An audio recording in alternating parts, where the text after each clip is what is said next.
Who is the traitor? Could it be Zubul? Or maybe Jax or Gangle? Hello everyone. I've already made some videos about Kaufmo on my channel, and I see that you liked them a lot. So it's time to make another Kaufmo video where I will prove that Kaufmo knew everything that was going to happen to him and tell you who really betrayed Kaufmo. Let's not hesitate and start watching our amazing digital video. What if the clown Kaufmo actually just achieved his abstraction and deliberately turned into this monster? I know it sounds crazy, and you may ask why I took it. Let me explain. His entire room is filled with exit, and no way out. Cain seemed to him to be the evil overseer who was bullying them, and the clown was really obsessed with getting out of the Digital Circus. And like Pomni even found the door, Kaufmo not only saw it, but also visited inside. It is proved by the pictures he drew of the same dark and mysterious spaces where Pomni wandered in the pilot episode, but as we already know, it may not be an exit from this virtual reality, but just another location built by Cain based on the wishes of the circus residents. But it's not finalized yet, so Cain hasn't shown it to anyone yet.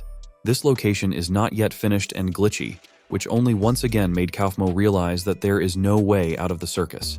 Judging by Pomni's condition after what he had seen, the clown was certainly in complete apathy after a walk through the familiar office premises, and soon, Kaufmo decided to take extremely desperate measures. In one of the paintings, you can see him standing in front of his own abstracted version, and the inscription, "Why?" That is, Kaufmo drew it before he turned into a monster. He deliberately sat and drew the picture, and even then he realized that it was about to happen. But for some reason, he didn't even resist it or try to prevent it in any way. Kaufmo only asked himself the question, why? Why is this happening? Why does everyone who goes crazy turn into it? And why does Cain dislike it so much, if he's only happy to mock them? Then we see on one of the paintings the inscription, "What does the exit say to the clown?" And then we see it again, only on his bed. But Exit can't talk, so someone or something must have put thoughts in his head that made him go crazy. Something that made Kaufmo voluntarily turn into an abstracted monster. I think Kaufmo knew that all abstracted Cain throws all abstracted monsters into the basement, an area closed from all inhabitants of the Digital Circus, which is impossible to enter and where only abstracted monsters, who can also be seen in one of the pictures in Kaufmo's room, can get in.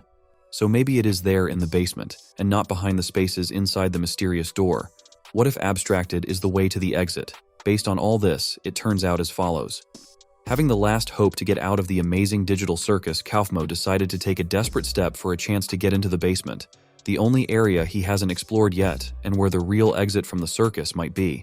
But unfortunately, he will never find out, because we see that Kaufmo has finally lost his mind and his former self. He doesn't recognize his friends, doesn't understand their words, and just attacks everything he sees. I think that in such a state, our clown is unlikely to look for a way out, even if he really is somewhere in the basement.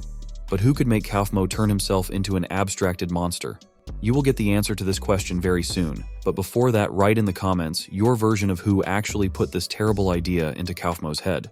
After all inhabitants of the Digital Circus know that abstracted are not in control of themselves, and even small glitches already cause them unbearable pain.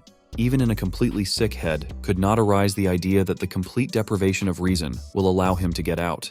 And I have a strong feeling that someone from the inhabitants of this place pushed Kaufmo to this thought. But who would put that kind of pressure on a clown? The drawings on the wall of his room make it clear that Kaufmo was insanely afraid of their administrator Cain. Many people, including myself, thought that the culprit of this case is Cain, but after a deep analysis I realized that our toothed Cain is not to blame at all. He really likes to mock all the residents, but I think that he does not want to abstraction players because it is essentially an unwanted game disruption, and there's no way a clown with that attitude would trust him. More suspicious to me is Jax. For some unknown reason, he has the keys to the room of absolutely any character. He constantly lies to everyone, pushes, tears off other people's body parts, leaves friends in a moment of danger, sets up, mocks. But most importantly, Jax is the last person to see Kaufmo before the clown turned into an abstracted monster. Jax explicitly says that he left his bowling ball in Kaufmo's room not too long ago. That is, he was there at the moment when Kaufmo locked himself in and didn't want to talk to anyone. At the time when it was as if no one saw him, and just as mocking as the others, Jax could quietly joke that maybe Kaufmo should abstract himself to get out of the Digital Circus. However, despite all this evidence, and Jax, just like Cain, is not guilty of abstraction either. Gooseworx only wants us to think so, in order to avert suspicion from the real culprit of all this madness that happened to the incessant clown. If Jax had known about it, he would have gone to catch Gloinks rather than accompanying Regatha and Pomni, where he actually ran away after seeing this horrible scene. Even for the sake of an alibi, Jax will not put himself in such grave danger because he loves only himself more than anyone else in this circus. You might think that Kinger put all this into Kaufmo's head because he also mentioned our clown in his conversation with Pomni, but he is completely innocent here. After all, just look at Kinger. He himself is lost and doesn't know what will happen to him next. It seems to me that the only thought in Kinger's mind is how he can live here for at least another year without going completely insane. Ragathe has always been positive, and despite the fact that she considered Kaufmo jokes as strange and unfunny, still Ragatha could not make someone turn into an abstracted monster because all her intentions and actions are aimed at improving the mood among all the inhabitants of the Digital Circus. But the true villain in this story is the character who throughout the pilot episode remained in the shadows, did not particularly attract the attention of viewers, and did not want to participate in the adventure to find Gloinks, nor to visit Kaufmo, Zubul. In fact, even after she had collected all her body parts from her mouth, you could hear "I can't believe Kaufmo gave up so easily." Now we'll get down to proving our words. Many people have noticed that the final scene of the pilot episode of the amazing Digital Circus is very similar to the world-famous and very popular painting Last Supper, which depicts Jesus Christ's last meal with his disciples the day before his crucifixion. However, this is not just a reference for the sake of reference, but a direct hint to us. At this very moment, Jesus informs the disciples that one of them is a traitor and will betray his mentor very soon. In all pop culture parodies, as in Jesus' original work, the Messiah always sits in the center, and the second person to his left will turn out to be a traitor like Judas Iscariot. However, an important detail is that while everyone is talking quietly among themselves, Judas sits silently, watching everything going on, and rests his elbow on the table. We see a similar picture in the Digital Circus, but the traitor is not the second character on the left, but the second character on the right. Again, it is Zubul putting out his elbow, silently watching a very upset Pomni. Thus, Gooseworx directly hints to us that the traitor is neither Kinger, nor Cain, nor even Jax, but the unremarkable Zubul. Despite the small number of replicas, it was already possible to realize that Zubul is quite rude, cynical, indifferent, in general not the most pleasant person who could really aggravate Kaufmo's condition. Even at the end she said, "No offense, Kinger, but I thought it would be you next." Man, I can't believe Kaufmo just gave up like that.